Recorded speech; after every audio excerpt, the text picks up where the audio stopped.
The Rap Roundtable. Yes, sir. The Rap Roundtable is back on a Cinco de Mayo Met Gala NBA playoff Monday.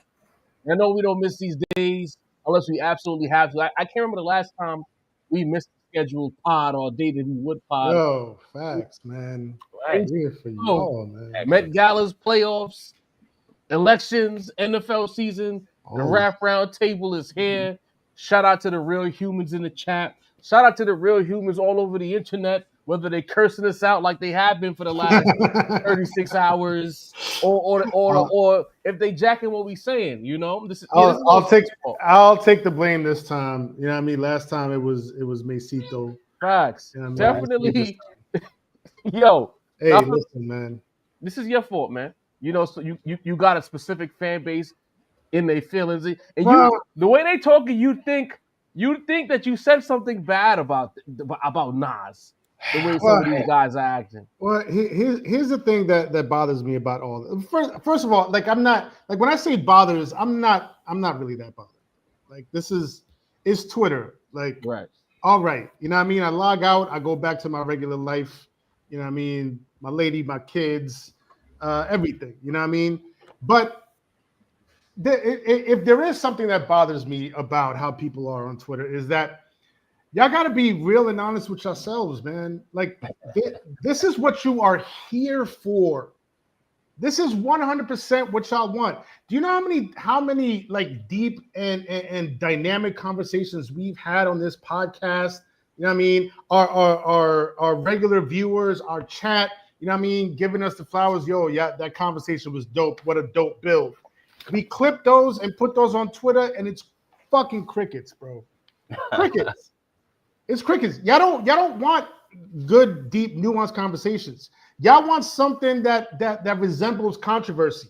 And the thing is that, like, a lot of times it won't even be all that controversial, really. It's just that there's certain names that where people's ears get perked up, like their spidey senses start tingling, and they feel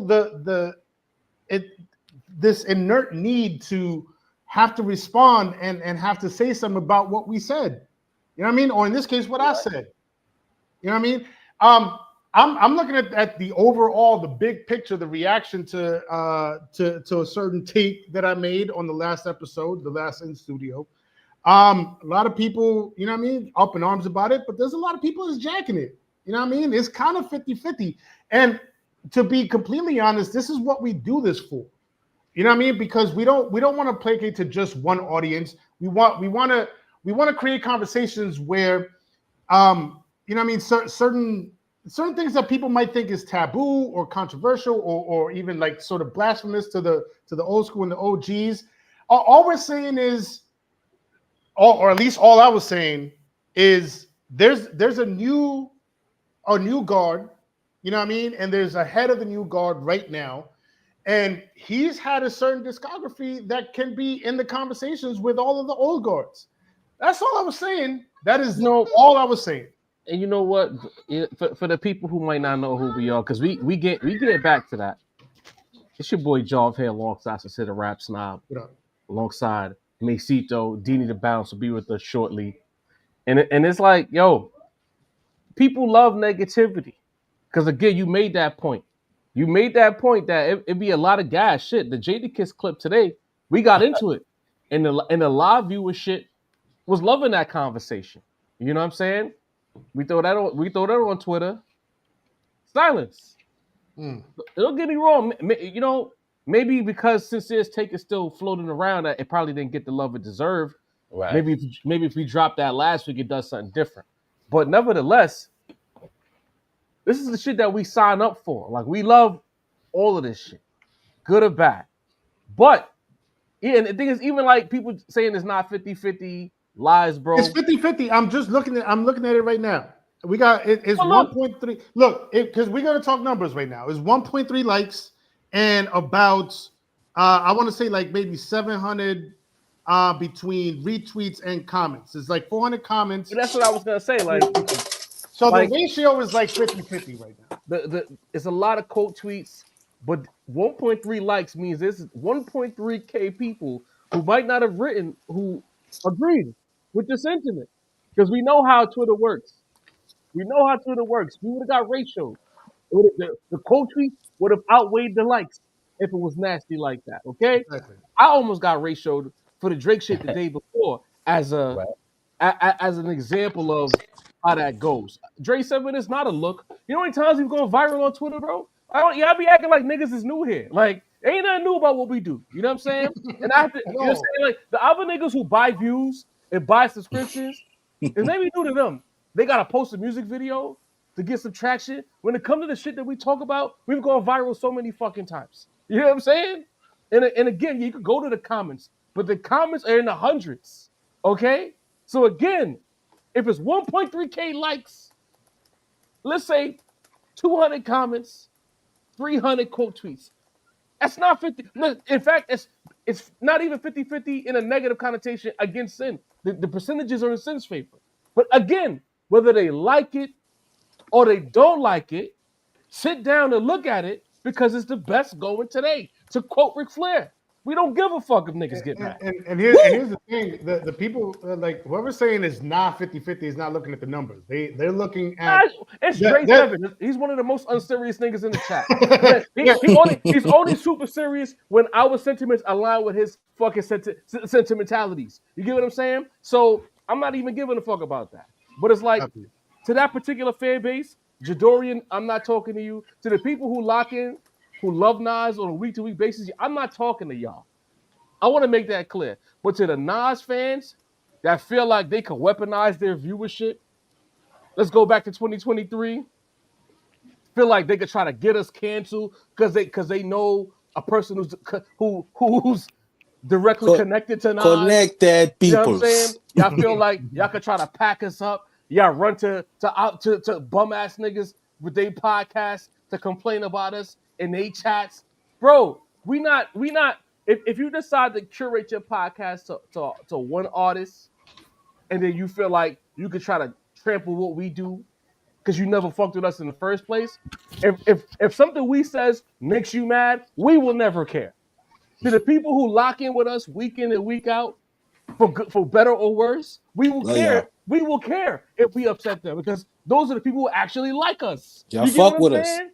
Not the people who only hit press play because we're talking about a certain thing. If you would, you know what I'm saying? If you in that chat and you tagging or you on Twitter tagging a bunch of niggas, can you believe he said that? You're not the person we're potting for. You know what I'm saying? And the thing is, Sin didn't even say, if someone says some shit like Nas was overrated, the nigga said Kendrick don't got the more important albums. Let's be clear. He said Kendrick don't got the more important albums. He not nicer than any of these niggas. He said that the percentages of hits to misses on album for albums is better than the rest. Y'all didn't even listen. It was a full breakdown. It had ratios and everything, bro. And to be 100% clear, you know what I mean? Because I guess I have to establish this yet again. Nas is still my GOAT. All right, Dre 7. Have a good day, sir. Nas has been, and always will be my GOAT. You know what I mean? I'm wearing another Nas t-shirt right now. I was wearing a Nas shirt when you don't even have to wear a Nas shirt because the niggas I want to say that you're a fake Nas fan, they could never press play again. I'm putting it on wax. Say Yalada, whatever the fuck his name is. He can fuck out of here. What's the other nigga name? It was another nigga name in there who was trying to. I forget his name right now, but I'm gonna find that shit. All of you niggas in particular could never come back. I'm putting it on wax. Y'all thought I was a dickhead anyway. Now y'all giving me a reason to be a dickhead because I never fucking dropped in the first place. The fuck out of here. I'm not coming back. Oh, you got a nigga. What's his name? Daquan, whatever the fuck, with the Mets logo. You can never come back. Announce it. I'm gonna unfollow. He announces unfollow. And then I got a new follow right after that. So, you know what I mean? Even Stevens. That's some crazy. That's like bad LP. Energy, though, man. I'd rather a nigga like LP come and curse niggas out or a double barrel curse niggas out and say, we bugging the fuck out, Jadorian, yo, you bugging the fuck out, and let's have a bill. Then niggas crying like fucking Karens. Bunch of Karen-ass niggas, man. That shit is weird, bro. Like, if you really leaving, you don't got to let us know, bro. You know what I'm saying? The door's right there. Fuck out of here. You know what I'm saying? Just go. Niggas like Jack Liang and his 1,000 different accounts and the bozo niggas, the view buying ass niggas chat. Can you believe what Sin said? Yeah, nigga, he said it. That's how the nigga feel. And he stand on it. Because again, he never said niggas was nicer. He said Kendrick don't have the more important albums. He said Kendrick got 6 or whatever the fuck albums and there's only one miss. What are we talking about? Bro, there's so many different factors. You know what I mean? And I never, again, making sure that everybody's clear on this. I didn't say Kendrick was better than Nas or better than Jay or that he ranked above them. All I said was discography-wise, album projects, you know what I mean, full-length bodies of work. To me, he hasn't dropped the dud yet. I mean, but there's still, you know what I mean, Nas and Jay, lyrically, I got him above Kendrick. You know what I mean? There's features, freestyles, there's more, the weight of the albums themselves, you know what I mean? Illmatic, forever. That's your opinion, bro. You gotta like the heaviest. Move yourself to these dudes. I was about to say, I'm kind of mad you're doing this right now. I'm spinning the block. Hold on. I'm gonna spin the block because I'm mad at Sin. Because we did this topic, right? And we said if we're gonna do this shit, we just gonna say boom, boom, boom, say what we gotta say. This nigga wanna go and explain himself, right? And it didn't even fucking matter. Stop explaining yourself to these niggas, man. You don't have to, niggas. If you feel like that catalog is a better catalog than that, that's how you fucking feel, bro. You know what I'm saying? That's how you feel. It was an unpopular opinion anyway. You knew that niggas wouldn't find that opinion popular. You all that explaining and niggas ain't listen. No, I just know that certain and people. We all thought he was bugging, by the way. Yo, there were 3 people on the watch panel the clip. I just nigga crazy. I just know that there's people that are only gonna hear 3 words out of the statement. Kendrick, better, Nas. You know what I mean? Hate Nas. That's the 3 words. 3 words that they're gonna listen to. So I want to make sure that is crystal clear. If you watch the clip, Sin gave a full fucking breakdown. You know what I'm saying? And one of the records was like a percentage or 2 off. It was like 83 to 82 with the whole shit. Like, y'all niggas gotta watch the clips and internalize the clips. I got a spreadsheet, man. All that work for nothing, bro. You know what I'm saying? We're the only niggas who heard you. Oh yeah, thank you, LP. You remember that one too? We hate women. We hate Nas. Like all them niggas. Yo, listen, y'all, that little group and y'all little bum ass Discord where y'all be talking about niggas. Like y'all think we know. Y'all can suck my dick. Go write that in the fucking Discord. I never liked you niggas anyway. Frank stand invitations, man. Fuck out of here, man. Shit. Imagine you trying to jump in for saying something that's not even egregious. And the thing is, your lack of comprehension and willingness to listen to what the man said got you in this position. And I want to say one more thing, because somebody, I think it was Double Barrel, said that like if I'm cloth certified, I should know better.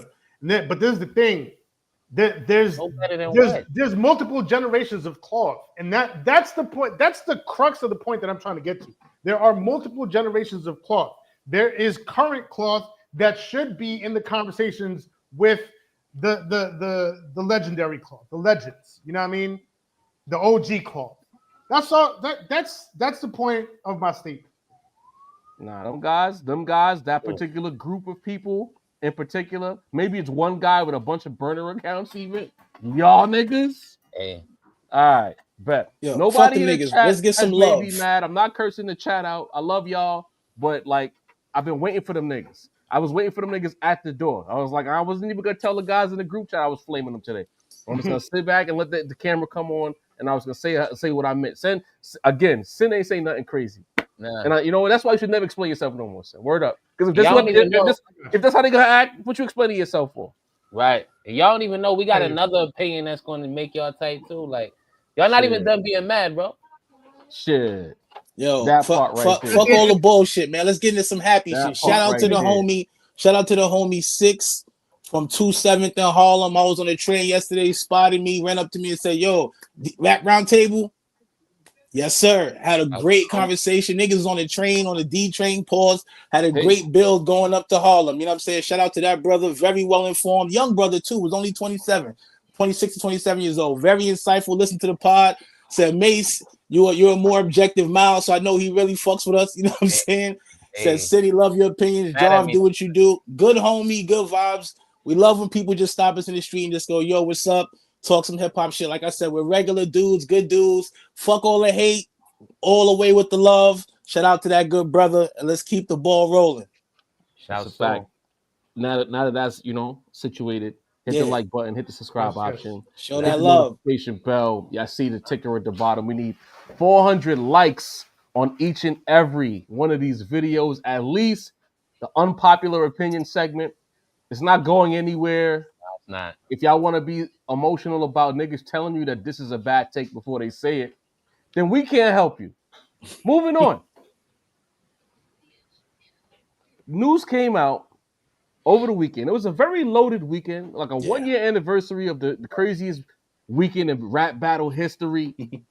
In the midst of that, there was talk that before it went left, that Kendrick Lamar offered the fade to Drake. Now, Gina Views, who does the radio show alongside DJ Head, says that she got it on good authority that a fade was requested and denied, allegedly, supposedly. We don't know, but that's what she said. She heard. So this is where we got to now, guys. I'm gonna go to the OVO guy first, because I need to understand that shit. Can he offer a fades? And Aubrey didn't want to accept the fade? I thought this guy was taking boxing lessons, Mace. Listen. Isn't everybody taking boxing lessons? Shouts to Big Mill. Listen. With all due respect to Gina Views, I'm a fan. Everybody know, like Dean, she might have you beat. She know all the bars, all the hottest bars that come out. Gina Views is letting you know about them. Shout out to Gina. Enjoy the commentary. Her and DJ Head, they do their thing. So all due respect to her, and she's locked in, right? She is right there in the middle of the West. Salute her. So I'm not necessarily calling her a liar, right? I'm not saying she wasn't told this, but I'm sorry, like. If have we really reached the WWE point of this? Like, before WrestleMania, Triple H said, Rock, I want the scrap. And Rock said, no, I don't want none of that. I don't believe this. As just like when Drake went on Aiden Ross and alluded to the fact that he would like to throw the hands with Kenny.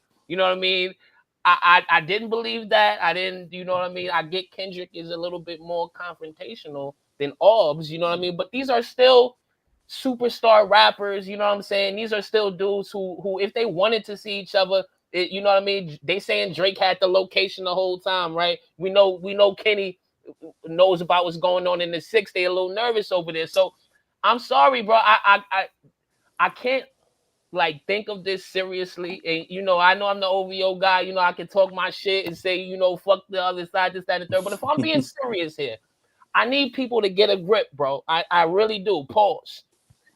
I need people to get a little bit out of the, try to stop believing kayfabe all the time, right? Because I think we've been saying the whole time that we've gotten to the point in the battle that there's every headline, it's the Inquirer, to be honest with you. So I'm sorry, myself, maybe I'm a cynic. Maybe I don't want the thought of Aubrey catching the beats by Kendrick. Maybe I'm just, one of those guys.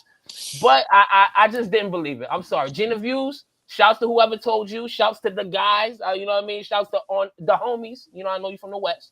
So shouts to them. But I wouldn't have went up and said this myself. You know what I'm saying? I wouldn't have repeated this online because it just also adds to the discourse because we have people in time saying, why are we bringing it violent? Why are people acting like this was more than that? We get into that point where people are getting a little nervous about it. So I'm like, nah, I'm good, bro. Nah. I don't buy it. Sorry, guys. So say the rap snob, your perspective. It sounds like something that a friend told a cousin that told Ray from down the block who heard her from the barber around the corner. Like, it definitely sounds like some lore that you would hear like maybe 20 years from now. You know what I mean? And seeing as how much faster time seems to pass now,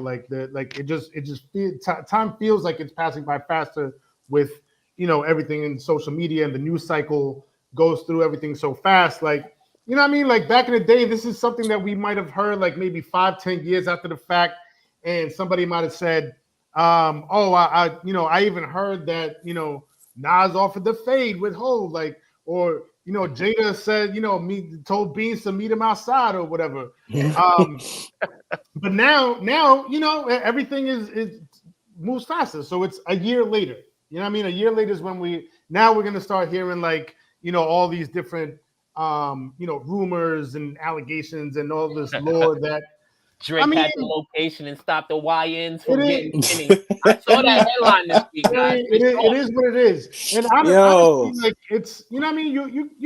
You take these things with a grain of salt, but I honestly believe it's par for the course. It's just, again, back in the day, this kind of thing would have happened, 5-10 years after the fact. Now it's happening like within the year. You know what I mean? Just because that's how time moves these days. Whether I believe it or not, I mean, it doesn't even really matter, honestly. Like the results are what they are. The events that transpired. Whether or not he actually offered Drake the fade, I would like to believe that he did. You know what I mean? That would be funny as hell, bro. That would be hilarious. But I mean, the two biggest rap stars in the world, I don't really see it. I don't see it. Tap in, Demi. I don't see why not. You know what I'm saying? There's been this big slew of like celebrity boxing matches that's been going on for the last few years. When niggas just threw on the gloves, met in the ring, I'm sure they would televise it. At this point, they could make it a big thing, throw some charity money behind it. Like, it's not too. I've seen Kendrick boxing work. You know what I'm saying? The jab looks efficient. You know what I'm saying? The footwork looks efficient. We've seen a nigga doing burpees from here to fucking Cancun. The nigga's in shape. He looks like he knows how to throw a punch. He looks like he knows how to maneuver. Looking at Drake, I don't feel none of that. So I would if I was Kendrick 5 foot tall or whatever, I would feel comfortable walking into that fade. If you don't know how to throw a punch, it don't matter how big you are, my nigga. You can get slayed. Pause. So I'm looking at it like maybe Kendrick, because we from the era where like when sometimes you can't talk certain things out, bro. Some things are beyond communication. Like we gotta let fisticuffs, you know what I'm saying, play the role. So I can see how he might have said, yo, you know what? We could do it, bro. 3-minute rounds, any way you want to do it. You know what I'm saying? Weighted gloves, whatever.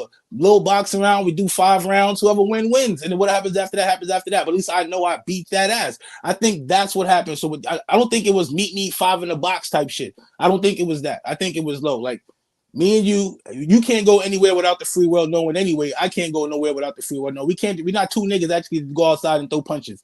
We just line it up with your crew, my crew, nice little, security team. We go meet at the little gym and we let the hands fly. I don't see how that's impossible. I mean, the nigga did drop a record called Squabble Up. You know what I'm saying? He seems like he kind of wanted that little fade. And I personally think in a one-on fight, Kendrick might have the advantage. I can see that being something that was definitely possible. You know what I'm saying? I'm a little torn on this, pause, but I think we got to go back to.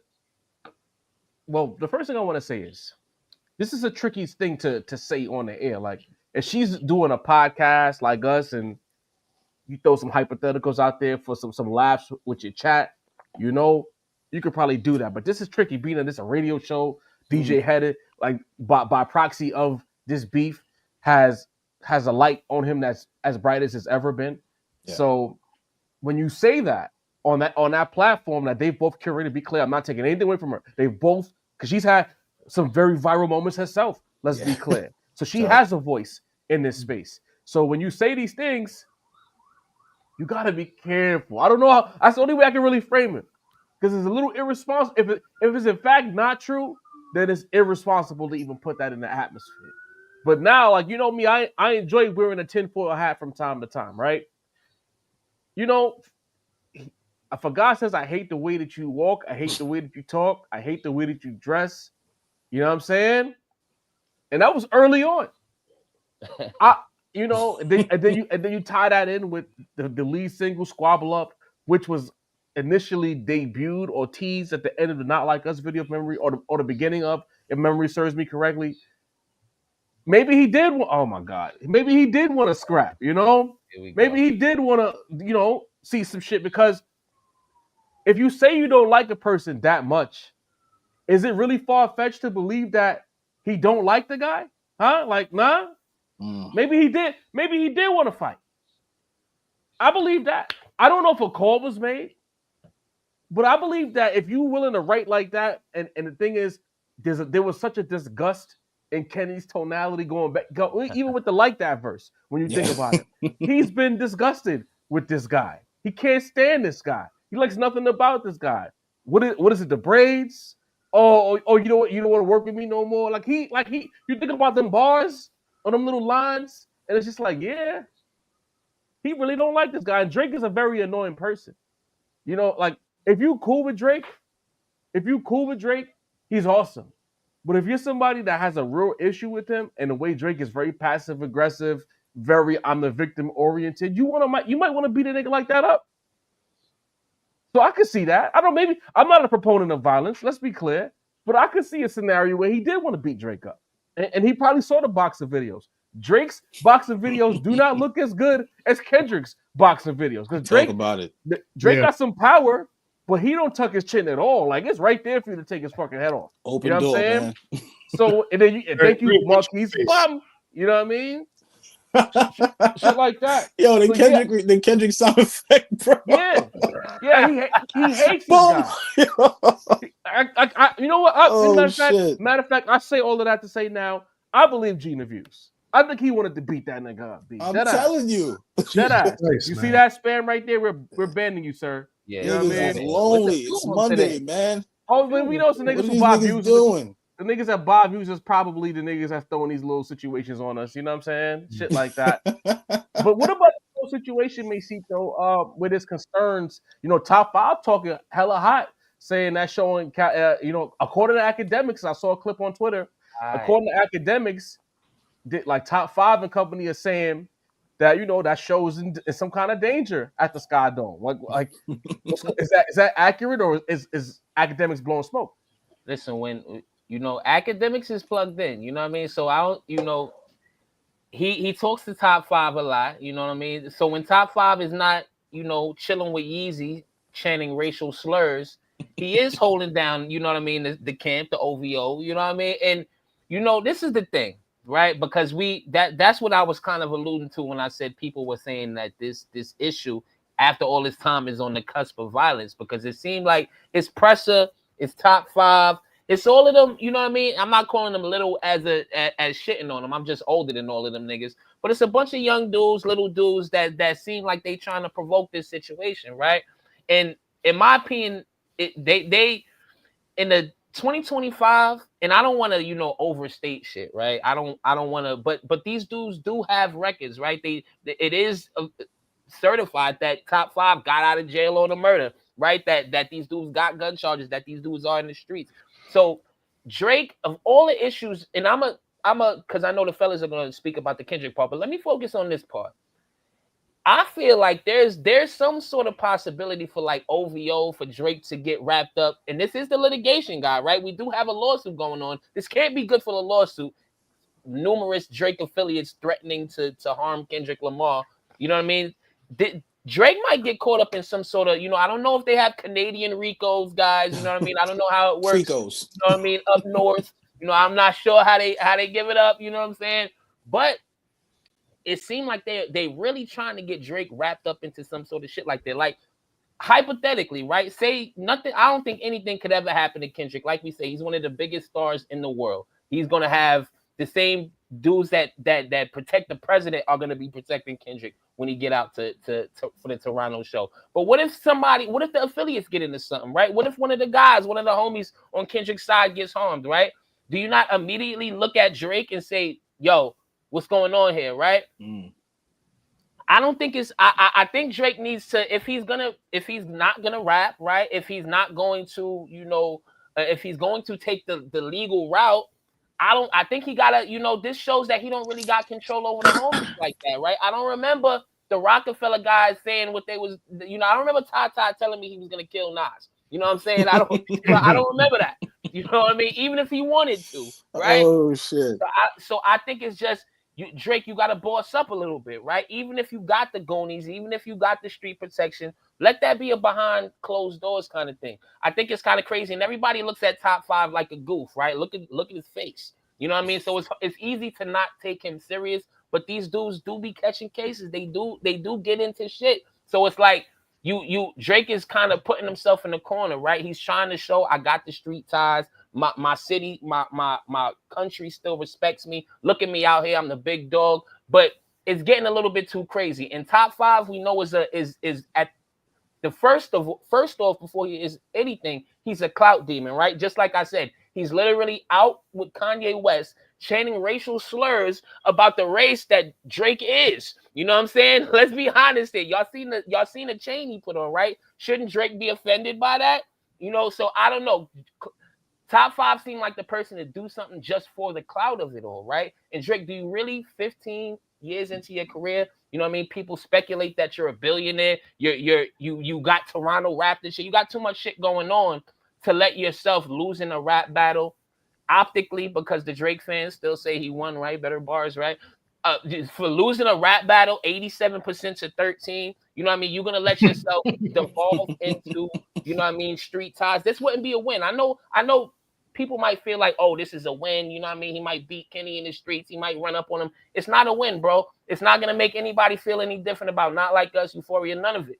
So I think Drake needs to kind of, you know, show that you really the boss down, right? Tell the fellas to ease up. Get the fuck off the web at the very least, you know? Because I don't think that Drake would want those type of issues, because there was already rumors that OVO had issues out in L.A. You know what I mean? Talking about P. Rain, talking about a couple folks. So, boy, hold on. Don't gloss over that. When you say issues, what do you mean? They said that they was making it difficult for him. This is like part of the summer last year. A couple of the OVO guys were supposed to be trying to move out in the city and basically got ran down on by TDE affiliates. You know what I'm saying? Like, yo, you know, like, tell your boy it's not like that. You know what I mean? And they had to, and this is the rumor that's when the official kind of we easing up off of this battle shit really happened. That's the rumor, guys. Wow. Wow. So this shit is quietly spiraling out of control. I'll get to you in a second, Sin. D need to balance. What are your thoughts on this whole situation with Top 5 and, you know, potential for things to go very left in Toronto in a couple of weeks? Corny. All this shit is corny. Mace summed it up very well. Like if you're the boss Don, the little niggas, like you said, age or whatever, because I'm older than you. So if they're little niggas to you, they're little niggas to me. You know what I'm saying? Like, it just feel like who's the boss? Who's the one with the pulling the puppet strings? Is Drake? Does Drake not have control over Top 5? Like, and number 2, it's for every goon, there's an extra level goon, bro. Like, if you're at goon level 10, there's always a level 12 goon. You know what I'm saying? Kendrick is from the home of the goons. You feel me? Like, LA thug life is a different kind of thug life. You know what I'm saying? Niggas really live, die, and bleed by this shit. So it's a different level from a nigga that's just saying, hey guys, I have guns. You know what I'm saying? That's cool. I get it. I know 100,000 of those niggas. But when it's time to really crash out, are you really gonna die for Drake, bro? Like all in all seriously, you know what I'm saying? I do feel those niggas would die for Kendrick in some aspects. You know what I'm saying? He has, for what he's done for the city, what he's brought, what he's galvanized. I'm sure Drake has done monumental things for Toronto too. I'm sure he changed some of these niggas' lives. We would not know Top 5 right now if it wasn't for those Drake cosigns, you know, but it's not worth it, bro. It's not worth going to jail for. It's not worth dying over. It's not worth getting shot at just because you're trying to play the thug role. It ain't for what, man? Be you, bro. Like, and if you was a thug role, cool. I just know to care less when the bullets start flying. You feel me? I'll leave it at that. All right, Sin, tap in. Yeah, man. Everything that my brothers just said, co-sign 100%. Mace, Mace went in. I just want to add to that, and I guess like the overarching feeling that I have about this is, Top 5. Ack, Drake, like that whole segment, it just feels like they none of their movements are rooted in any sort of code. You know what I mean? Their movements are clout based. They're you know, what's gonna get me the most attention? What's gonna get OVO the most attention? You know what I mean? What's gonna, you know what I mean, make the headlines and on IGs and the Twitters and everything.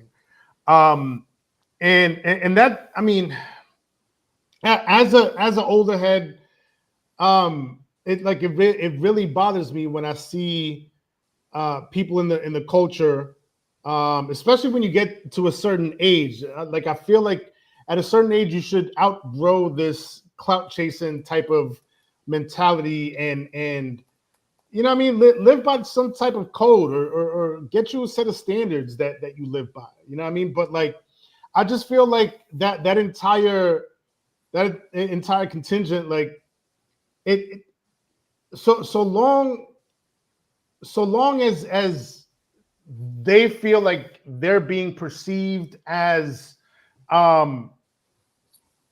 being some type of boss or making some type of boss move, whether it actually is or not.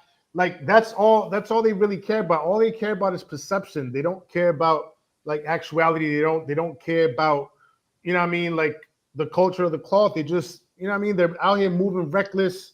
And I just feel, and that's the main difference. And like I know we're gonna get to the DJ Head versus Maul thing, but like that, like I found that common thread also throughout the entire that entire episode, and that entire debate that they had. It's like one person is only concerned with the perception and the clout, and the other person actually came up with some sort of code and some sort of, you know, standards to live by. And I just, you know, I just feel like that we got to get past this clout era, man. This is what I feel Kendrick was talking about when he's talking about, yo, we got to let this party die, because like the party he's talking about is just all this clout chasing. And then, you know what I mean? It's time to let that shit die, bro. For real. I hear what you're saying, Sen, but I think I'm more, well, let me not say I disagree, but I think this is a problem where, and Macito was kind of alluding to it, when you decide to affiliate with certain people, you know, like I can always use this as an example. We are sidewalk niggas, right? But that don't mean that we don't know a nigga that does some shit or will do some shit, you know? Like we all do. We all grew up around shit. We all seen shit, for better or worse. So, but a lot of times the people that we keep in our circle or in our orbit is people that can do things within a certain reason, right? Like when the whole thing with Hov and Beanie Siegel went sour, Jay-Z decided, this is not me speaking for myself, like before y'all, because y'all hear Jay-Z and just think niggas don't know how to speak logically when we speak logically about everything. Jay-Z made a decision that I can't control Beanie Siegel. He's too reckless. And when I'm trying to build and establish, I cannot have a Mac Mittens around me because it's gonna go left. He's gonna get jammed up. He's gonna catch a type of charge that could jeopardize us at a very inopportune time. And I think that's what's happening with Top 5 and Drake. I don't think, you know, Top 5 don't seem like a logical cat. Like he seems like that's the live wire. You got the crew of people who get into a fight. It be the niggas arguing, like say not me and Mace is arguing, and Deanie's Top 5. Deanie's reaching over me to punch Mace. Myself and Mace didn't even decide to fight. But Top 5 was popping that bottle, and we gonna fight. Right. And it's gonna be whatever it's gonna be. And I don't know if, because to mention the debate that Maul and Head made that comment about Drake not really being from outside. You know, he never really had any experience like that. When you have experience like that, you know the kind of people you want to have around you when you get success. And Top 5 is a crash out, bro. And he not even a rhyme or reason type crash out. You hanging out with a Jewish cat, and that's the person that's helping you get your clout up. Then you next to Kanye with the swastika. Like he don't even care. You know how dangerous. You know how dangerous of a person that is. Dangerous, bro. When you rich and you have a lot to lose, that's not the person that you want. You know, like you know, you have Luca Brasi, you have Al Neri. These guys, they move in silence. They get the job done. You don't hear about it. Like you have a Tata, to use Jay-Z. Like is Chubbs Aubrey's Tata? The Chubbs need to get these guys in order. Yeah, actually. Could you imagine back in our day if H Moneybags was out here doing wild interviews and crashing? Because when I see Top 5, I think of like H Moneybags, the real street niggas that was affiliated with Rockefeller. Mm-hmm. Like this is bad. Because the problem is now, let's say on an overarching level, that if anything does in fact happen at the Sky Dome show, it's going to be attributed to Drake by default. If anything that sounds streetish, or a little squabble, or a little melee, some fisticuffs happen by the tour bus area in the parking lot, this is all y'all. So now y'all want that smut on y'all name? Y'all kept the music this whole time. Now you want this type of smut, you know? And then I saw somebody in the chat saying it's gonna be a bunch of LA dudes in Toronto. That could be true. So y'all prepare for some type of shit. Is this what we want? I hope not. That's not what we need right now.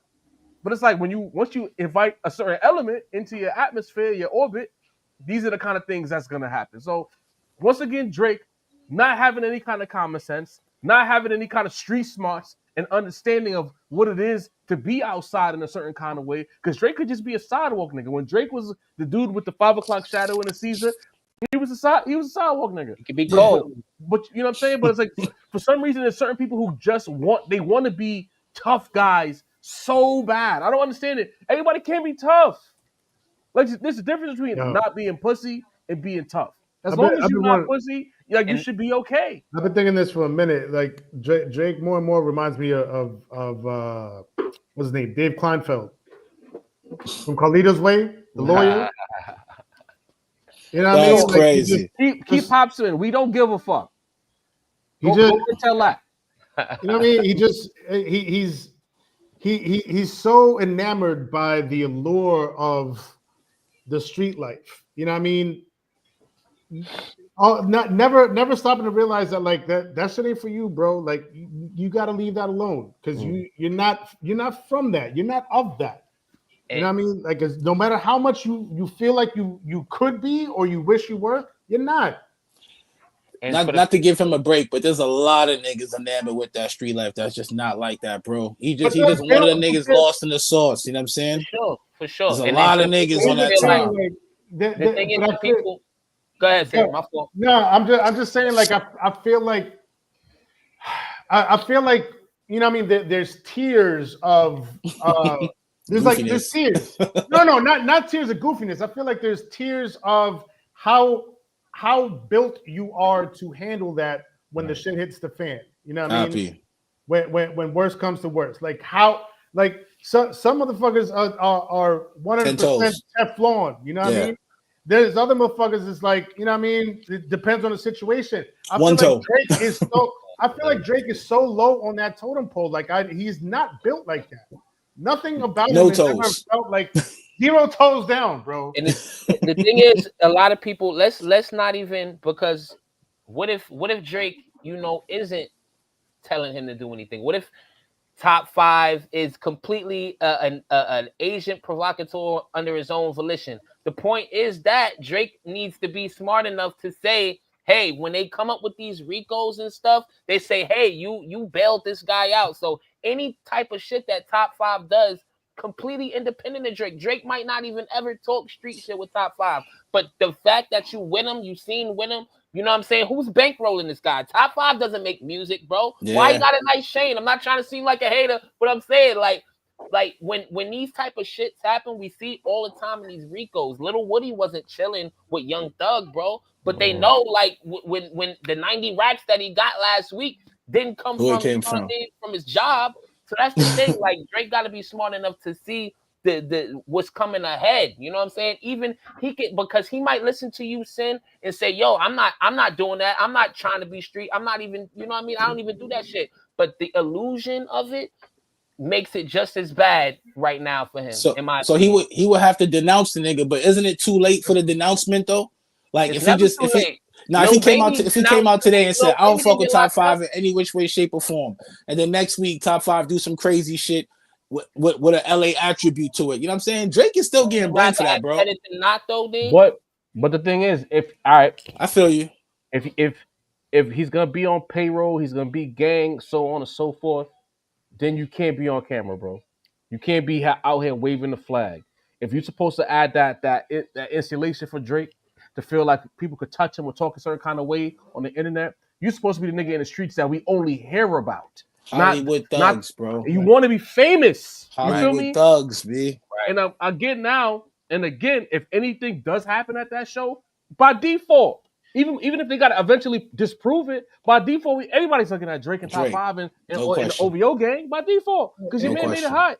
And it always goes back to everything surrounding Drake is always, or at least always seems to be transactional. You know what I mean? Like Drake is getting, you know what I mean, whatever whatever protection he's getting in the streets or whatever affiliation he's getting in the streets, he's getting from top 5 right now. You know what I mean? While top 5 is, getting a little bit of fame off of his affiliation with Drake. There's always some type of transactional relationship going on that side of things. You know what I mean? And it's just enough Drake of that. Seem like that type of nigga though. It's not smart. It's 25-year-old rapper stupidity mentality. You know what I mean? Exactly. You know, definitely that type of nigga. Let's move on, y'all. Real quick, hit the like button, hit the subscribe option, hit the notification bell.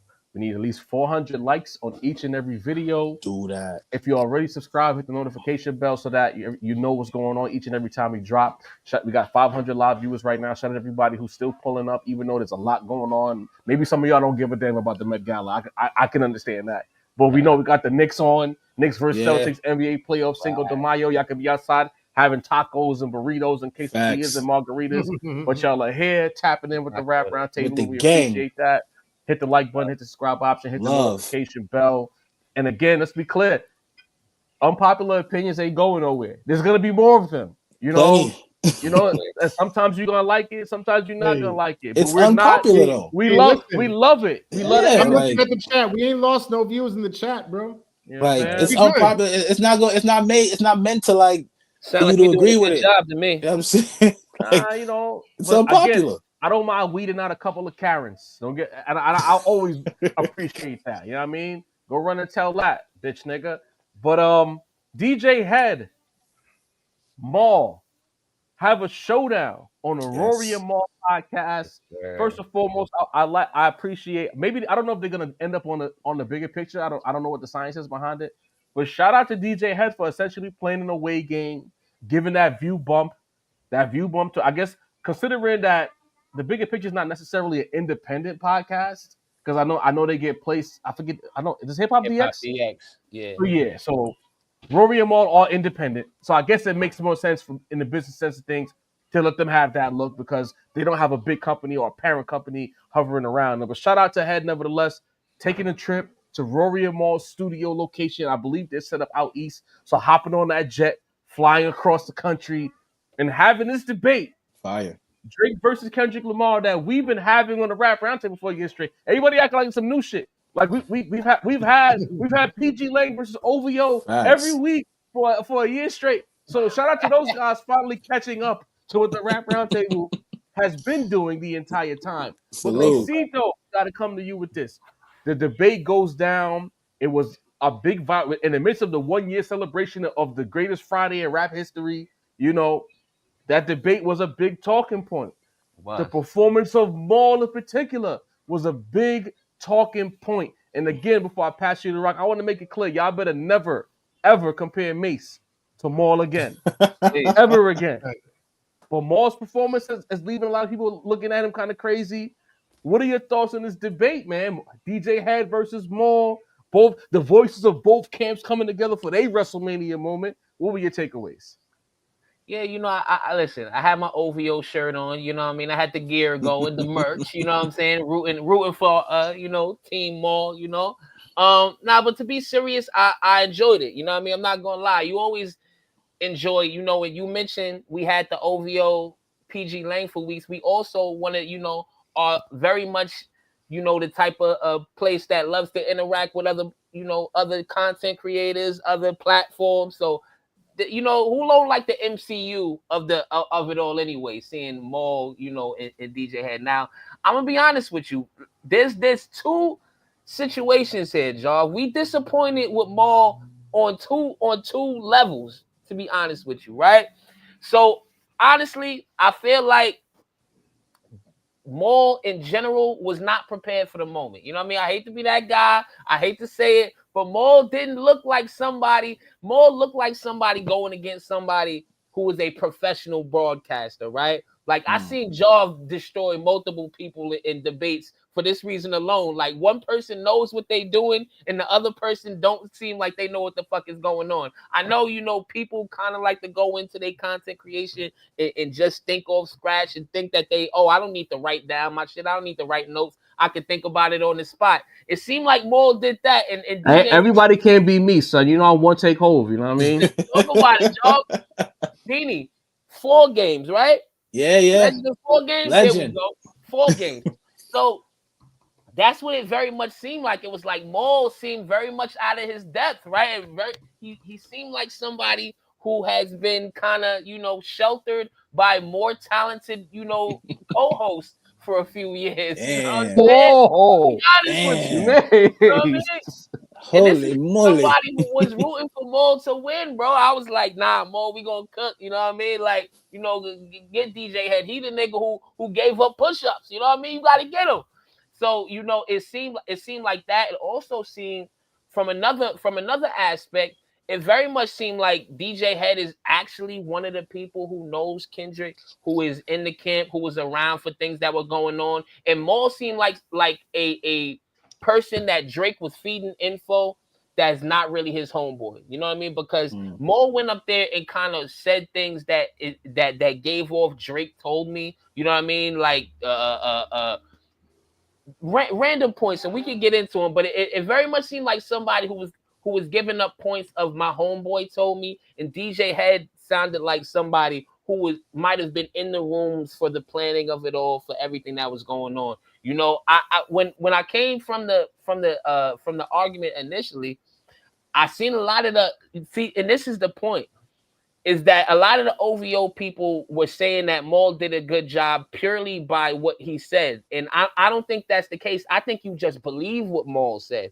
Maul never did a good job of actually making his arguments. You know what I'm saying? It didn't seem like Maul was a person who, Maul didn't seem like a nigga who, is Rockefeller royalty, bro. This is Big's brother. You know what I mean? He didn't seem like he really had the inside. The dignity of a Rockefeller person, the person, I don't know. Like, how did y'all? Well, I'll get back into it, but how are y'all feeling about it? I know Sin cook. Sin, you the other side. You know what I mean? So listen, after I just buried the OVO side, I know Sin got a barrel right now.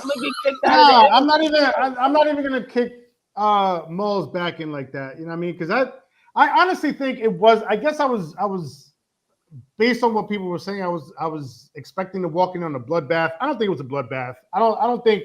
You know what I mean? I don't think Head just like devoured bro like that. Pause if applicable. Super applicable. That sounds crazy. Man. Proceed.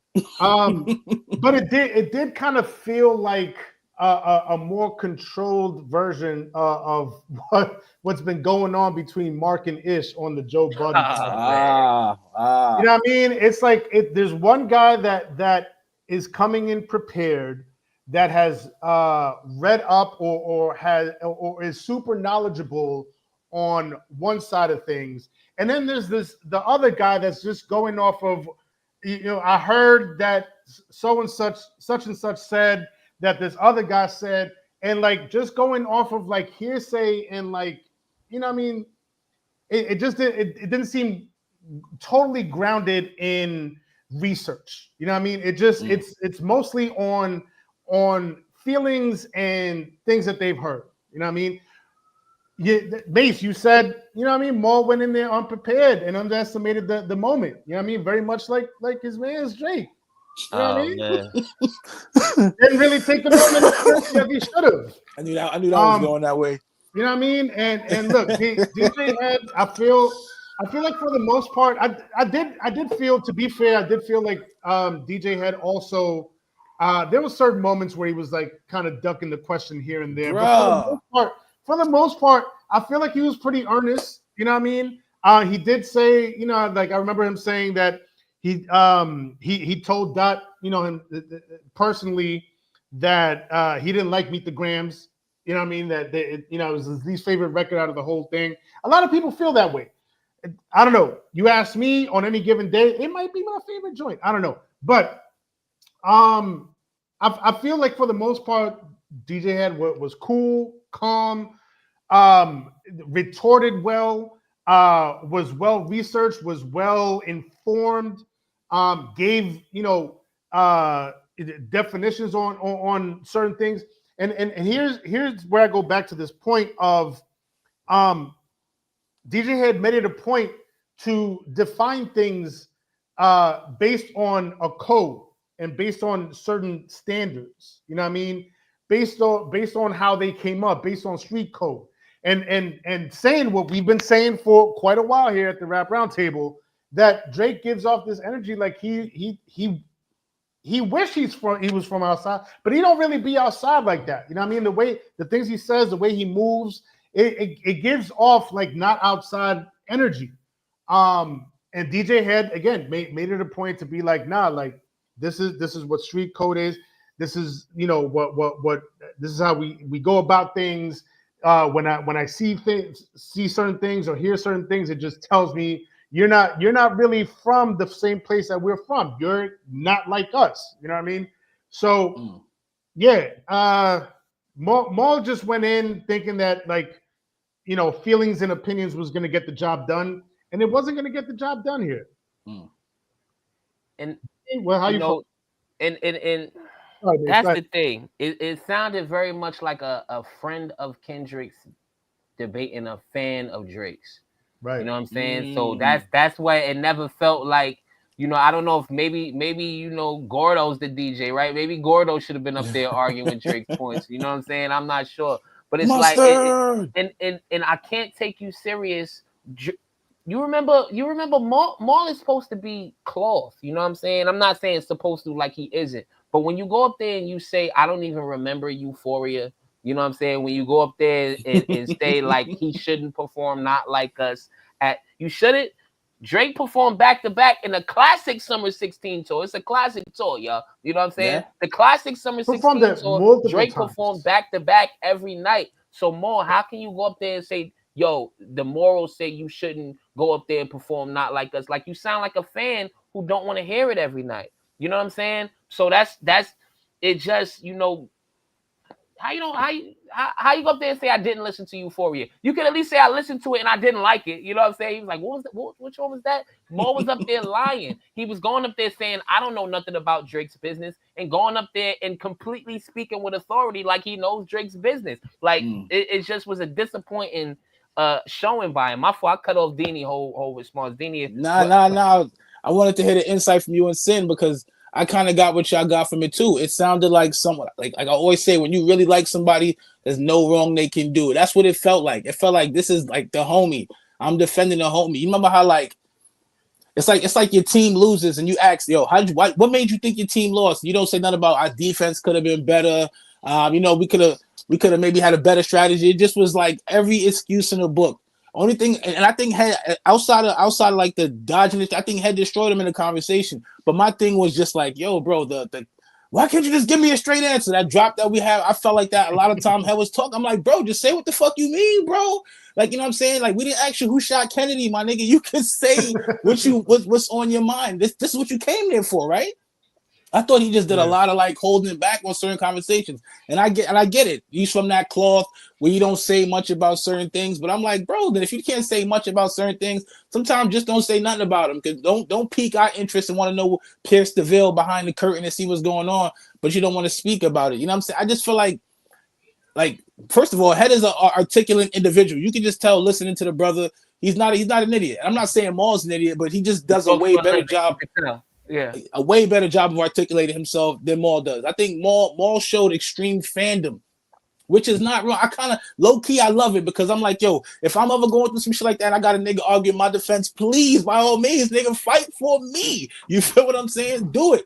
But I do understand that there has to be some type of balance. There has to be some type of like reality. You get what I'm saying? It just felt Maul shit was more like, that's my man's. I got to, you got to defend your man's at all costs. Right. It felt more like that than actually being objective and critical. Because, I mean, like, Drake made a lot of missteps in this battle. You know what I'm saying? The fact you can't really name him. What's the shit he said that sent me? He didn't lose the battle lost him. I'm like, that's how this interview is going. You're not losing this conversation, but the conversation is losing you. It's wild, bro. But like I said, I just wish I wish DJ had divulged more information, because it sounds like he really got the nook and crannies of the Egg McMuffin of what's going on in this shit. You get what I'm saying? But he don't want to give up the goods. Pause, if applicable, especially with the name DJ Head. Shit sound crazy. Salute to you though, good brother. But I really wanted to know some more. It sounded like he really had the jewels of what was going on behind the scenes in this shit. And I really wanted to hear some more about that. But he didn't want to divulge that information. So I get it. You know what I'm saying? I mean, you was calling that man Head for mad long. I was like, yo, bro, DJ? You just keep saying Head? It's wild. I can't just call him DJ, unfortunately. Nah, Like, you can call him DJ Head. You got to say the whole just- name. You know what I mean? You can't say DJ Head. You got Head was giving him a hard time. Hey, Like, yo, what you chill. mean by that, bro? Like, buddy. No way. Nah, No but way. here's the problem, man. I really don't. Like, did Rory and Maul's team sit down and talk this one through? Because I don't really have much new to add to this conversation. You guys have kind of checked all the boxes. But, like, who thought it was a good idea to have Maul debate on that platform? What about Maul says debating is a good idea? What about Maul's history states that he can have, and not even in a, like, at least do a panel. Have Rory there. Have Doechii there. Have, you know what I mean? Maybe not Jeremy Heck. You don't need to be there. You know what I'm saying? For real. But if you want, Jeremy Heck could sit next to Shorty who be on the Rory in that little corner over there where she be there at. you go. Yeah. They can sit next to each other, but let the four main combatants sit on the panel together and really have have a conversation where they disagree. Because we got to go back in time to the whole Joe Budden era, right? We know Joe Budden is a sketchy dude. He's a gaslighter. He's kind of dodgy. But he's always said that how a lot of the issues that he took as far as the breakup of the pod, he looked at Rory, and he felt like Rory was the linchpin, and he kind of got in Maul's head. And Maul, who was supposed to be Joe's friend, listened to Rory. And I feel like who would know that Maul is not capable of doing this type of situation and carrying it? Then Rory. Rory sits off to the side. He gets to play the neutral straight guy as a judge while Maul makes an ass of himself. Like, did y'all really think this one through? What was the thing Joe called them? What was it called? When they not doing a lot of work? Bare minimum, boys. Bare and minimum. Wow. So Bear set minimum up to look crazy on camera. Like, this was a terrible idea. And it's the only way that Maul could have come out of this looking good is if he had a person who was like an emo Kendrick fan who just wanted to argue and not have thought out answers. Head walked in there, he didn't even have to sweat. Head walked in there, pause, because I was crazy. He said Head walked in there and just I'll sit this one out. You know what I'm saying? Actually, but I caught it though, you know what I mean? Hey. And he was just sitting there and he was You just caught like, it. like, I don't. Hey, yo. They going crazy. Who gonna do that shit? You got to give Sid some grace, though. It's usually him, bro. Oh, man. I already said pause. Yeah, go ahead. My bad. Everything after pause. I ain't is mad, fake, Sin. You know what I'm saying? And you, of course, you always gonna side with Sin. You know what I mean? Yo, Little bro. That shit, big bro, right? Come on, man. Anyway, I digress. In that situation, it's like, I'm watching it. I'm like, this guy's like pointing it out, and it was like little things about like, tailor made. All the what you call it, Maul had to do was say, so what about the Hard Part 5? Was that sanctioned? Even if it is, that's the natural counter argument. He didn't even have that. And then to say he don't know about like euphoria and things of this nature, and it's just like, Maul, what are you doing? This is what Joe talked about. You showed up in a moment where everyone will have their eyes on you. You didn't have pre-planned statements, well thought out counters. You just sat there and you let a guest come on your platform and talk circles around you. And then you say the battle lost him. Even if Aubrey told you that, all you had, like, there's so much different ways you could talk this one through. And you're the integrity guy. You're the guy that's in our history and we outside and in the streets and this and that and this and that. All this integrity and all the street smarts you got, and you let Rory con you into sitting in that spot. And be clear. We understand that this is a business. They got the clicks, they got the views. Yes. But on the other side of the clicks and the views, I don't think people, for the most part, the neutral viewing audience, the Maul fans, the Drake fans are going to be OVO or whatever. Right. But the neutral viewing party who came through to see what it was, they walk away from that like, I don't want to watch these guys anymore. They're going to go watch the bigger picture. You know You know what I mean? Like this was terrible. Yeah. And it's not even like DJ Head had this great performance where he was like, "Yo, he really did his thing." DJ Head just said things everybody been saying, and Maul couldn't handle that. Nah. That's crazy to me, saying like, right? Like to me, that was a microcosm of the Drake fan and the Kendrick fan together. Real time, bro. That's where I was heading when you threw it to me. Pause. Because it really is like a perfect representation of like, you know what I mean, the Kendrick side of things. You know what I mean? DJ Head representing Kendrick in his camp in the West, TD and everything. That he came in prepared, well thought out. You know what I mean? Strategic even. Maul came in on let's just vibe this out. Just straight vibe. Let's just throw things at the wall and see what sticks. You know what I mean? And see if that works. And that's literally what we've been seeing from the two sides for the entire last year. Right. You know what I mean? Okay. Strategy versus let's just see what sticks. We're winging it. You know what I mean? Yeah, and as a person who is, kind of put into the Drake side, I'm a Drake fan. You know what I mean? It is what it is. But y'all have to know with the rap roundtable, we aren't with Drake and Kenny on the phone tomorrow. We at work. We taking care of the kids. But for the people who are immersed into the media and quote unquote speak for both sides, it's like when just as an objective observer, you know what I mean? When you got people on your side speaking for you, like DJ Head, who clearly can eloquently deliver a point, who has a moral code, even if you don't believe in the moral code yourself, he has. But what's the moral code? Keep going, Mace. I just want to ask, just to throw it in. Why is the moral code even important in this setting? We're talking about a rap battle. Right. Carry on, Mace. Right. When you have that, when you have, the Glasses Malones speaking for you, people like that who kind of have, some integrity, and the other side is Maul saying, I didn't listen to Euphoria, but Drake out-rapped you. How he out-rapped you if you barely listen to Euphoria, bro? Like, when you have people like academics, basically, giving up saying, hey, you and Braun was doing two-mans. You know what I'm saying? This is one side speaking for you in the media, and the other side is that. You can't help but look at people a certain way. You know what I mean? For all the people who says, hey, why does one person get away with one thing and the other person get away with the other thing? Well, look at the people who are speaking for each individual in the media. Maybe that has something to do with it, Tough, man. And then when you got guys like academics allegedly on his stream calling Maul a glazer, that's crazy. Even if we know that he hates Mealy Maul, we know that. But they're both OVO. So to say that is crazy. And then we have court. Look, matter of fact, you know what? Tonight, the kind of mood I'm in tonight, I'm not even gonna engage with morons. So you're just gonna, God bless. Stay safe out here in these streets. The situation, that's you got to do really bad for another OVO member to call you a glazer, even if it is a person who hates your guts. Facts. And more. I mean, academics. I feel like as a podcast, we should just keep making fun of Ak until he gets the Drake interview, because you're doing all of this, and he done went from streamer to streamer to streamer to streamer to streamer, crazy. And you still ain't get this guy on stream. And the one time he was on stream with you, he clowned you.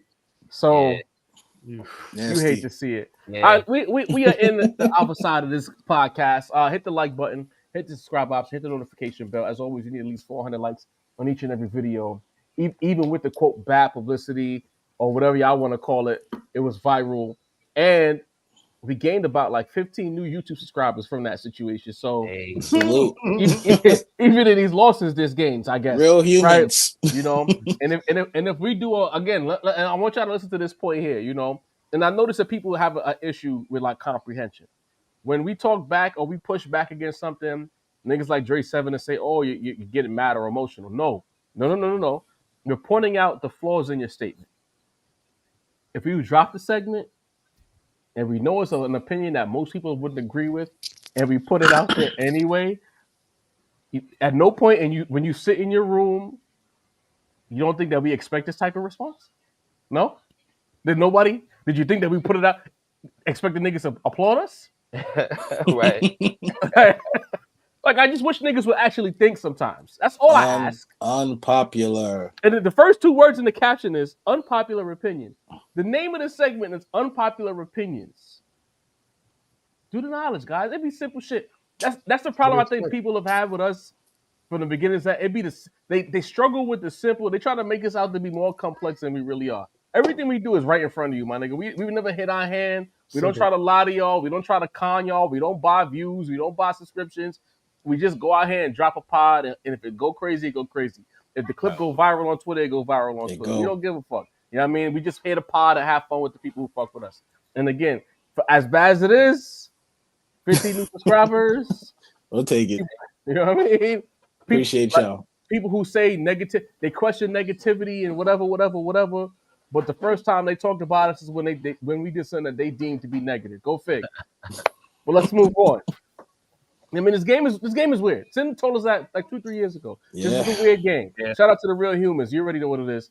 Doechii and Westside Gunn get together for the Egypt remix.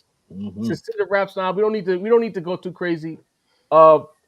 She talked about her love for MF Doom in the interview. She talked about her love for Westside Gunn. We know her rhyming ability and some of her beats, even her last project. You could tell that she's definitely influenced by a particular aesthetic. So now we get this remix together. Consider raps out. What are your thoughts? It's only right. It's only natural for this to happen. You know what I mean? First, Egypt, one of my favorite songs off of Westside Gunn's last project, the EP, Heels Have Eyes. I did at the time think that it was a little too short. I wish that it had been longer. Pause. And then lo and behold, you know what I mean? Doechii comes around, starts giving Westside Gunn some flowers, well-deserved flowers. You know what I mean? I love to see it because it's like I feel like Griselda, Westside Gunn specifically. It's like he still feels like, you know, the game's best kept secret that's not really a secret because people don't really talk about him like that. They don't really, you know what I mean? Like you don't get a lot of like mainstream artists talking about Westside Gunn or collabing with Westside Gunn. And here comes Doechii. Doechii is the latest darling, and she shows Westside Gunn love as well as MF Doom as you mentioned, and then all of a sudden they just link up and they connect on the remix to Egypt, which makes the song longer with an added Doechii verse. It's just a win all around for me. You know what I mean? Love Westside Gunn. We all know my feelings on you know what I mean, the best female in the game right now as we speak, Doechii. Standing on that, say that. Yeah. So for them to link up, I think it's a beautiful thing. Doechii did her thing, the bars, the flow, the presence, all there. She hasn't disappointed yet. My only complaint, if I have a complaint, is that the mix was a little weird to me. Like it sounded super loud, like to the point where it was harsh. You know what I mean? And then I went back and listened to the original. I was like, all right, the original is not super loud, but like it sounds, you know, comfortable to the ear. This one just sounded like somebody just cranked up the preamp to like max for whatever reason. I'm not sure why. I hope they fix that mixing issue, but like other than that, there's a beautiful connection. Love to see it. Danny, talk to me. Yo, love it. It was already a good song, you know what I'm saying? But I can't lie. Like Doechii made the song a lot more like active, bro. Like the energy, the flow, the bars. I already like the song in general, but I think the song is even better now with her on it. Everything Sin said, you know, the flow, the cadence, like, you know, shout out to my unpopular take. There was no crazy pussy bars in there. She always raps like high tier, high level rap. Definitely the nicest girl in the game from my end too, Sin. She's fire. Bars never fail. Style, bro. It's the style. It's the voice. Like actually, like increased the level of the song. As far as the mix for me, I didn't like it at first either, but after listening to it a couple of times, I feel like maybe that was the purpose, to give it that old school raspy, like digging in the crates kind of sound. Like that might have been the goal they was looking for, as opposed to just having that rough. I guess, but type of shit. But it does give the song a feel though. That loudness though, it gives the song a feel, and I think that's what helped bring that Doechii verse to the top for me. You know what I'm saying? It rolls like cream at the top of the coffee to me. So shout out to her, and she hasn't failed me yet since she dropped that alligator joint. It's really been on the up and up. That's a fact. Yes. Macito, talk to me. I enjoyed this for a couple reasons. Just like Sin said, just like Jarv said, Doechii gave Westside props recently. I think she said he's in her top 5 ever. Like, she named her top 5 list and West was in there. So, that's, from Doechii's perspective, you call somebody one of your top 5 MCs ever, and then you're able to get on a song with them. Crazy. In, a few weeks. That's a dope experience. You know what I'm saying? I salute to her. And, we watching it, I'm starting to, we done had a lot of conversations about Doechii on and off air, the Rap Roundtable has. And, I'm kind of starting to really appreciate the journey. I'm not going to lie. I feel like, as a person who knows numbers so well, I feel like the access to numbers kind of makes you overthink it a bit, right? So you're watching Doechii sold this the first week, and her monthly streams are this, and her monthly listeners are this. So you feel like, this is how's this happening? But 15, 20 years ago, when you had less information and you were watching a Doechii, this isn't very far off of Nicki Minaj's come up. You know what I'm saying? Where she got the Gucci verse, and then she was with Wayne and them, and then she was able to get a couple Jadakiss verses, and she was on a Jewel song. Like this it's starting to feel like that. I'm not gonna lie. You know what I mean? I appreciate that aspect of it. We've been inundated with what Dean calls pussy rap. You know what I'm saying? So if you're not a fan of that per se, I'm a guy, so I'm not supposed to be a fan. But for guys who want, more of a variety in they female rappers, Doechii is here delivering the hard verses, the heavy hitters. You know what I mean? Level. Salute to Doechii on that. Now on the West Side level, I appreciate having a New Yorker that somebody, and I get it, upstate, this, that, and the third. Fuck all of y'all. You know what I mean? We claiming them. Jeezy wasn't from Atlanta. As a person, it feels good to have somebody a New Yorker that somebody got to come through and see. You know what I mean? Like, if you go to the West, you gotta, you gotta see TDE, what's going on with them. If you go down south, you want to see what's going on with Future and them, or with Thug and them. You know what I'm saying? Midwest got their folks. So it's good to have a New Yorker with a sound, a signature sound. You know what I mean? That's respected. That when it's time to make your New York run, we know Doechii's in NY because of the Met Gala, as Jarvis mentioned. So she got the ASAP Rocky pics when she partying and shit. And so, this is the music side. So I'm happy that Westside is putting in the work, you know what I'm saying? And gotten to the point where it's like, I need that sound. You know what I mean? Right. J. Cole linked with Benny once upon a time. Drake tried to sharp the sound with Conductor in them, you know what I mean? But Doechii is getting on the verse is giving Westside props and getting on the song with him. That can help him. You know what I'm saying? We see how she's moving right now, so she's actually using her clout to even kind of give Westside a little bit. So you can't hate on this, bro. I like it from every aspect. Shout out to you for pointing out that Drake did kind of co-opt the sound and try to shark bite the aesthetic, because people try to minimize the impact of Griselda saying that nobody knows who they are. Like, maybe nobody in the mainstream, like the tourists, because that's what I'm calling a lot of those fans now. If you're not cloth certified, or at least trying to be aware of what the cloth is about, you're a tourist to me. And you cosplay as some hip hop shit. The tourists will try to tell you that these niggas is not popping, but Griselda caught on in such a way that everyone who's anyone in the actual league was like, oh, no, we got to get with this. We got to get with these guys. We got to get affiliated, because they felt that momentum and they realized that very important people were standing next to Griselda. It means something if an Eminem give you a deal, if a Rock Nation is signing you and flicking it up at you, and then all of a sudden Benny gets a Def Jam deal, and then Drake tries to play games and snatch the collaboration that he didn't want to sign off on. And it took me like 6 months of listening to a fucking Freddie Gibbs song to realize that Gibbs was mocking Benny about the Drake feature. It took me mad long to figure that shit out. You know what I mean? But I digress. I say all of that to say, it took way too long for a TDE artist to get next to Westside Gunn. Like, this should have happened years ago. Facts. We needed there's Schoolboy. They was on Hall and Nash. Yeah, there was a schoolboy connection. You know what it is? That's a fact. Pardon me. You're right. I'm thinking about from the time when the Griselda versus TDE conversation happened, there was a bit of a lack of collaborative energy happening during that time.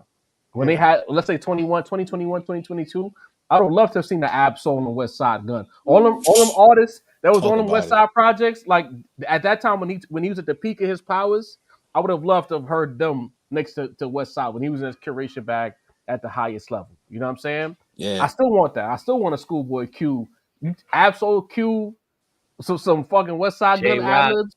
Jay Reezy. Go get Stove in Rome and make a little posse cut. East and West. Man. That's drugs. That's drugs right there. For real. But good crack. I kind of agree with Sin when it comes to the mix, but it's for a different reason. If you're gonna go with that raw sound, you got to go with someone where it fits. I think that Doechii's vocals are so powerful, her tonality, and her flows, that trying to make it sound raw, it just don't work. Her shit cuts through that. Like you gotta go modern with the mix for a Doechii.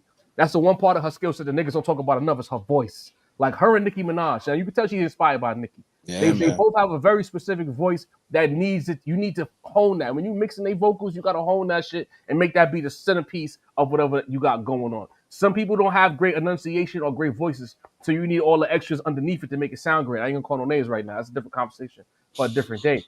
But like, I love that Doechii got on this record and she knew this is Westside Gunn. I can't just mail it in. She was trying to go in on that. Yeah, you she know? black. She black.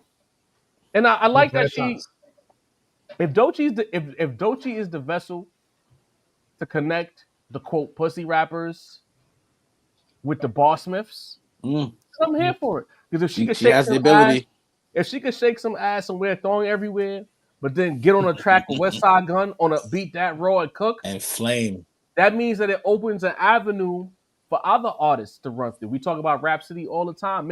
Maybe now her fan base will be like, I like Doechii. Oh, this Westside Gunn is dope. Maybe let me listen to Armani Caesar. I didn't know this was over here. Shay Noir.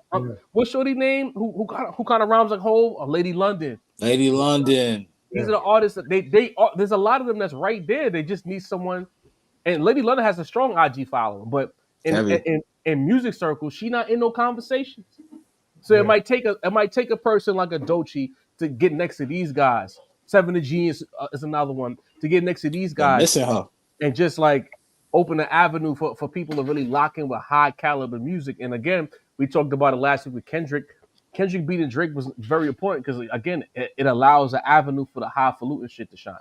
This is not a real conversation if he loses. This wasn't a real conversation 3 years ago. You know, we're in a position now where we like the whole subgenre argument. We're not subgenre in it because it's so much bullshit and we got to filter it through. We call it a subgenre because we got elite shit for bars. We got elite shit for vibes. We still got the corny caraboos out here, but now you got a little bit of, you know what I mean? I mean, why y'all love Little Sims so much? What is it about Little Sims? Because I see Hudson in the chat. You know what I'm saying? Always mentioning Little Sims. What is it? I don't see it. Sim, do you see it? Can y'all help me out? I like Little Sims. I'll be honest. I don't know too much about her, but she's all right. Deanie don't like bloke bars, so Deanie not gonna hit Little Sims. Yeah. I don't. Yeah, I mean, I dig her. I'm not putting her in the same caliber as like a Rhapsody or whatever, but like she got a sound, she got her own style. You know what I mean? She could rap, she could flow. You know what I mean? Me personally, if I'm going that aesthetic, I'm leaning more towards Soul Child than Little Sims. Okay. She's from out in Jersey. You know what I mean? So somebody in the chat mentioned China Streets. Of course, shout out China. Like China's been on the podcast multiple times. That's home team. We're like we're talking about people, and we're not trying to poo-poo China. Let's be clear. What we're saying is people who are already industry game playing. China's on the come up right now. I think China's one more project away from really cracking that ceiling and being out of here. She's working on a documentary coming up. So she got a documentary coming out. She has a project with 183rd, and he's gonna be working on her next LP as well. She's on the way up. But we're looking at people who are signing labels right now. Who drop these projects and the right momentum is not behind them because there's an idea that people don't want that. They want a one particular sound from a woman. and I think that Doechii is gonna bridge that gap. I like shit. Let Westside curate the project. Shit. Next album, Here little for it. Westside Gunn. You know what I mean? No Westside, little TDE. That might be ear crack. Yo, Doechii and Stove on a record would be some different, man. Go crazy. There you go. Crazy. Last but not least, before we get up out of here, we got to talk about this Benny the Butcher project. And the reason why I want to highlight it, is because I felt like nobody talked about this project all weekend. Excelsior is the name of the project, and I didn't see it anywhere on the socials, on any platform, not even TikTok. Did we not like the Benny album, guys? What's going on? Sincere the Rap Star, the Griselda correspondent, help me understand. Why is nobody talking about this Benny EP? I mean, for one, it's an EP, very short project. It didn't feel like it had an awful lot of lead up to it. It wasn't really heavily promoted. Kind of felt like it came out of nowhere. It's a short project, and as short projects go, like you gotta basically bat 1,000 on a short project. You know what I mean? You're like, if it's gonna be 6 songs, you gotta have a good 5 out of 6 at least. You know what I mean? Yeah. For it to really feel like it's worth talking about and checking out. The project is cool. I mean, if I'm really gonna be honest, the first 3 songs didn't really care for them that much. I'm surprised I did not like the Derringer joint. I saw Derringer's name as the production credit, and I didn't really care for it. The last 3 songs I thought were dope. You know what I mean? But again, it pains me to say this, but I think they were dope, but not necessarily because of Benny. I think Boldy James skated on Duffel Bag. Yeah. I thought the production on Toxic was crazy, featuring Styles P, and Styles P did his thing. And then the last joint, BSF, Fuego Bass, just like his verse was so fire on that, man. That Jamaican bar was crazy. Yo, listen, with no explanation, like Jamaicans saying booyaka. Like he really shined on that. It just, for me, and having been a Benny fan for the last several years, I don't feel like Benny really came with the energy on this one. I don't feel like he really put his heart into this project. I feel like he was just like, hey, I got to put something out. You know what I mean? Because I've been gone too long, and he put this out. And out of 6, there's an intro, so 7 tracks, 6 songs. Out of the 6, I fucks with 3. It's 50-50. It's not the strongest project. Sorry to say. Talk to me, Dini. I liked it a lot more than Sin. I felt the opposite. I felt like this might be the most invigorated I heard Benny sound in a long time. Like, I felt like there was actually like, you nigga poked his chest out on his. He just dropped the project with 38 like 6 months ago, and it was wild on that. 6 months is a while. You know what I'm saying? In today's hip hop project that he dropped, bro. That was the last Benny project. Not saying you're wrong, but 6 months and then being quiet in hip hop is a while. You get what I'm saying? It's the most invigorated he sounded in a while. His last project, he was on fire. He cooked. I'm not saying he didn't cook. I'm just saying 6 months is a while. I haven't heard a verse from Benny in 6 months. I can't think of anything I've heard. But when I heard this, his chest was poked out. He sounds energetic. He sounds lively. It's probably the most lively I've heard him sound like since then, since we haven't heard nothing from the nigga. Like, he's rapping. I thought the rapping was really good on this. It's more of the same though. You know what I'm saying? That might be why I feel like you're the lane you're caught in, where it's like he's not really breaking any new ground. He's just saying what he usually says, but just with poking his chest out a little more. That's what I got. I thought the feature verses were fire. Shout out to Boldy, shout out to Styles P, Fuego Bass, and the other homie, I always forget his name. That's in BSF. That's on the last track with them niggas. But like, I thought it was dope. I first of all, I'm a big fan of the fucking 20-minute project, bro. You know what I'm saying? If you can't get your point across in six songs, 20 minutes, then you probably got a lot more going on. I thought it was fire. The intro shit wasn't the best joint, but when it came to the bars, the nigga was rapping, held his own with everybody that was on the record with him. I think Benny's is taking a step in the right direction. I didn't the last couple of projects prior to the one he just did with 38, I was kind of like, damn, it sounded like he not hungry no more. It sounded like the Def Jam check cleared and he just kind of like, I'm good. I'm nice at this rapping. I don't got to do too much, but he just sounded more invigorated on this project. And that's what I want to hear. I want to hear an invigorated Benny. I thought the project was fire. Copy. Talk to me. Hold on, everybody. Hold on real quick. I'm going to step away for a second. I've just been informed that Andre 3000 just surprise dropped the project. I want to hear if it's raps or if it's more flutes and pianos and whatever. So Jesus Christ. I will be right back. Man. All right, do your thing. What does it matter? Don't tell him that. I don't know if he's gonna be on the air when he gets back, but we'll see. We'll see. Listen, 3K is important in his sincere household. I hear it. What do you want us to say? The chat is saying the album is not rap. Sin ran off for nothing. Sin ran off on the plug twice. Blueprint too. God damn, shit. man. It's called 7 piano sketches, bro. That's what it's called. And it's 16 minutes long. You feel me? Listen. Shout out to Sin. As far as the Benny project, mid, bro. Complete and utter mid. Beanie, I don't know what you talking about, gang. Damn. I guess I'm alone in this world. Job ain't go yet. This was the most difficulty I had getting through a Benny project, and I don't even know how long, brother. Wow. Listen, Sin mentioned the first, the guest tracks, the guest spots I was excited for, right? Primo, if you from the towns, if you from NY, Primo is the next street rapper that we trying to make happen. Sin, you flaked on that one, bro. There's some appointment in his eyes. Look at the nigga that New York is trying to make happen. And so I was excited to hear him on it. Mid Scholar Black. Jaw put us on with Scholar Black literally years ago, guys. I was excited to hear that. Mid. Listen, Boldy did well. Rest of the song, mid. Styles P, always a great verse. Rest of the song, mid.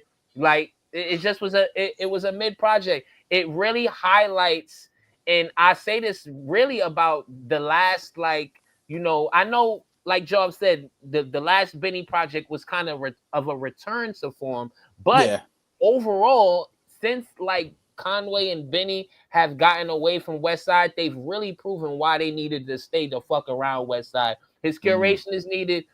He clearly was the one, maybe not clearly the one, but there's even lazy bars in here, right? And that's one thing about Benny that you could at least say, okay, at least the bars is gonna be on point. There's even lazy rapping on here, bro. So it's like I'm like, yo, Benny needed, Westside in his ear, like cut that line, cut that track. You need a different beat on there. You need 3 verses on here. Listen, bro.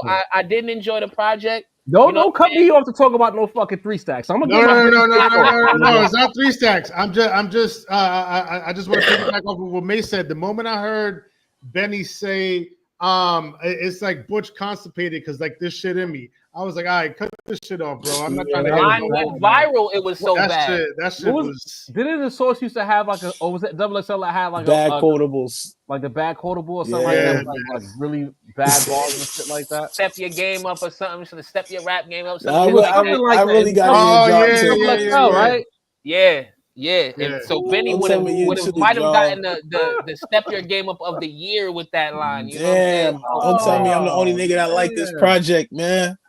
Listen, Griselda power rankings right now, Benny might not even make the top 5 for me right now. Bro. There is no list. It's just Westside right now. You know what I mean? That's it. Social work shows me asking about the future and Thug Track. We talked about that last week, bro. You just got out the time machine, gang. Where you been? It's been a minute. Here's what I'll say. To me, Summertime Butch was a return to form for Benny. Then we followed that up with Stabbed and Shot 2. 2 fire projects last year. Stabbed and Shot 2, arguable album of the year contender last year. Yeah. So when Beanie says that, this is not it's a fall off, it's like, bro, he had a strong 2024. So it's like when you say that, corrected. It's crazy to me.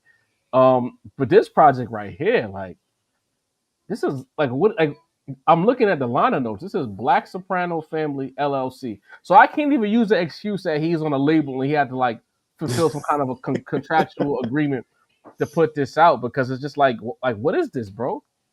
Have you gotten into a space where niggas can't tell you that this shit not slapping no more? Because it's like for a Benny the Butcher project to drop, and the people who would on the socials talk about Benny the Butcher, didn't even talk about it. We're in a group chat with a group of somebodies, and even one of the somebodies in that chat came through and said, nobody want to talk about that Benny project. That's how quiet it was. This joint was weak. You know, the intro is cool. The follow-up track, all right. Sign language I thought was decent. I'm not gonna lie to y'all. I was liking I like the chemistry that Harry Fraud and Benny had. You know, Max. But then we get to Money and Power with Skylar Black. So now yet again, Benny the Butcher veering into a slightly trappish lane. And I thought we told this Griselda guys, stop going into the trap lane. Because when you didn't get this record deal, you didn't get this money, you didn't get this notoriety or acclaim trying to do trap shit. Yeah. When you was trying to do the trap shit, before you got paid to rap on a high level, it didn't work then. So don't circle back to it now that you got the paper thinking it can work now. No. You got Derringer making a beat with that kind of bounce. The beat is terrible. I'm gonna tell y'all the 100% truth. I didn't finish the song because it got progressively work. Like, and the thing is, I was waiting on Skylar Black because I was like, this is the kind of bop for her, and even she couldn't save that shit. Had to go to the next song. Now, the highlight of the record, Duffel Bag, Hottie's Revenge. Yeah. Great beat. I disagree with you guys. I think Benny performed. I like Benny's verse more than I like Boldy's verse because I felt like Boldy punched in way too many times for my liking. Or he wrote the bars in a way with that technique where you rhyme a bar, stop, rhyme a bar, stop, rhyme a bar, stop. I don't like that particular style, not for Boldy. But what I will give Boldy credit for is that I thought he was going to come through with that lazy flow, but he came in on a higher octave. Yeah, a little more, a more tempo to the flow in the pocket. So I'll give him credit on that regard. Facts. Toxic with Styles P made me walk away feeling like I needed a Styles P and Benny EP. I think that would go crazy. That's the only track on this album where I could feel like Benny sounded like Benny. And I knew he probably rose to the occasion because it's SP next to you. And of course, the BSF quote freestyle at the end. You had Sule or Soul and Fuego Bass. Tough. But overall, bro, this project, this is not something I'm going to revisit. Somebody in the chat mentioned Everybody Can't Go. Like, Everybody Can't Go was at the top of last year. That's why they mentioned it. But he bounced back after Everybody Can't Go with Summertime Bush, which was heat. And then you had Stab in the Shot 2, which was super heat. So this right here, this is worse than Everybody Can't Go. Like, I don't know what's going on, bro. Like, I'm a little confused by it. Damn, you think it's worse than Everybody Can't Go? Yeah, certainly. Look, and revisiting Everybody Can't Go, like, I don't even think that project was, like, terrible. It was just, like, the anticipation of it and all the hype that was surrounding it. It didn't live up to the hype. But it wasn't a terrible project. There's some joints on it, some bangers. This here, you could have kept that in the vault, man. There you go. All right, let's get to these super chats so we can wrap this up. If you haven't by now, hit the like button. Shout out to all 400 plus of y'all still locked in with us in the chat. Salute. You know what I mean? Quick, spoiler alert, there's no raps on the Andre. Oh, we know. We was waiting for you to come back to tell us. The chat was laughing at you when you left. We see the disappointment in your eyes when you came back, bro. The chat, as soon as you left, niggas in the chat, like, there's no rapping. Sinner's going to be upset. Sin looked lost when he came back. Yeah. M.R. Keith with a $10 holler says, I went to the ATL GNX concert. Yes, there's a co-headline. But the stadium had an affinity to Dot like I've never seen in person for an artist. He's ascended to a Pac status. I don't know about that. I hope people respect it. You know what I mean? Slow down.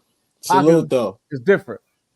T-Mac with a $10 house says, I think the Rap Roundtable has spoiled me. I've seen spicier, more insightful, heated discussions on the Rap Roundtable than Maul and DJ Head's conversation. Maul firmly planting his flag in Delulu Land. Y'all going to the GNX concert? I think Sin and Dini are going to the GNX concert. You know the vibes. That's love. Zig with the $5 house says it was fandom to the point of insanity and lame takes, talking about the Maul that had debate. Ariel Smoke never misses a chance to talk crazy. Maul is in popping goofy. He should come out. Wow. Damn. And Marquise lighting niggas up. And Marquise with another $10 holler, but he said don't read it. He just wants us to be successful, so I will scroll over it. Thank you for the $10 holler. Jermaine L. Johnson always make sure he pulls up and shows love. A mainstream hit record singing about anxiety and on a total opposite end, floating on a boom bap Westside Gunn record at the same time as so far. Yeah, I think she's gonna provide a best lesson. She's different, man. She's different. G. Rosario, the culprit of this whole thing, says Sin, Andre 3000 dropped a surprise album of the year. I wish you did told me, man. Fucked up the whole vibe, homie. Yo, I ain't gonna lie. You throw some bread on this.